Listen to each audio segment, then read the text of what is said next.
Hi everyone, it's Andrea from And Beyond and AndBeyondImprov.com.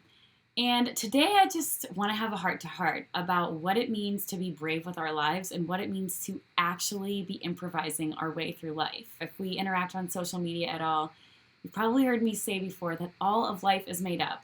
You've probably heard anyone that talks about improv and using improv in life, you've probably heard us say this before. Life is improv. We are all making this thing up as we go. So my background is in theater. All through high school, I did plays and things like that. What happens is you get cast by whoever the director is, and you get the booklet with your part and the script for the whole play, and you learn all the lines. And then after a while, you don't need the script anymore. That's called being off book.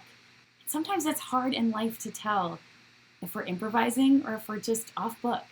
If we're really following our creative impulses, really noticing when it is that we are just being drawn into a scene, when it is that we feel that impulse, when we feel that, that love and that joy and that drive to get out there and add something of our own, it's really hard to notice, is that what I'm doing? Or do I just know my part so well? Do I just know the words that I'm supposed to say?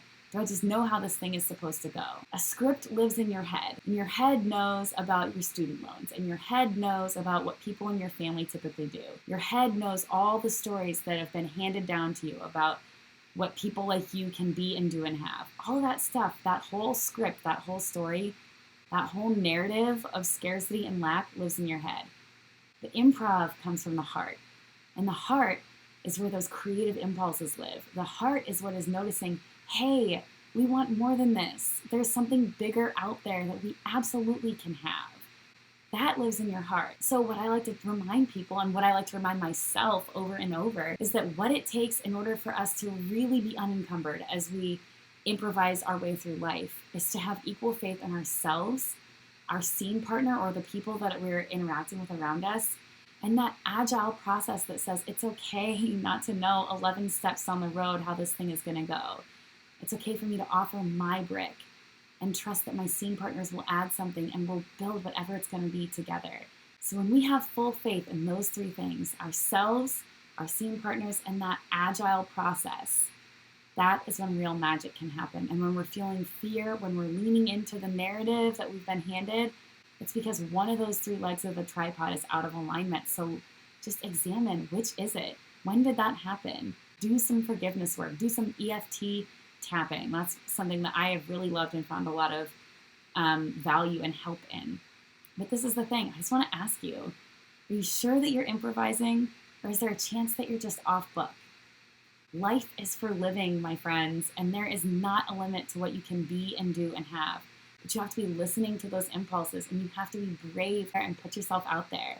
So if someone handed you a script, you don't have to take it, because this is your life and you have creative control over what happens next. Even if up to this point you've been sticking to a script and you've been telling yourself a story that is based in scarcity and lack and fear, that is not what tomorrow has to look like.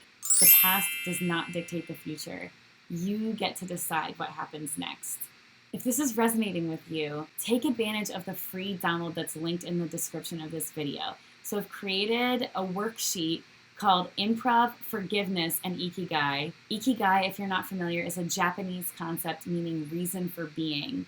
And it's a great template for figuring out, professionally speaking, what would be most fulfilling. How can I get paid doing what I love and meeting the needs of the world, etc. And then some really good forgiveness work around the narrative and the story that we tell ourselves. So if you are ready to let go of that, if you are ready to notice your limiting beliefs and choose better beliefs, take advantage of that free download. And then hit the like button. If this video is meaningful to you, if this content resonates with you, hit the like button so I know to make more videos like this. And if you have any questions or thoughts, I would love to engage with you in the comments section of this video. This is quite literally one of my favorite things to talk about, and I would love to keep the conversation going. Thank you guys so much for watching, and I'll see you in the next one. Bye!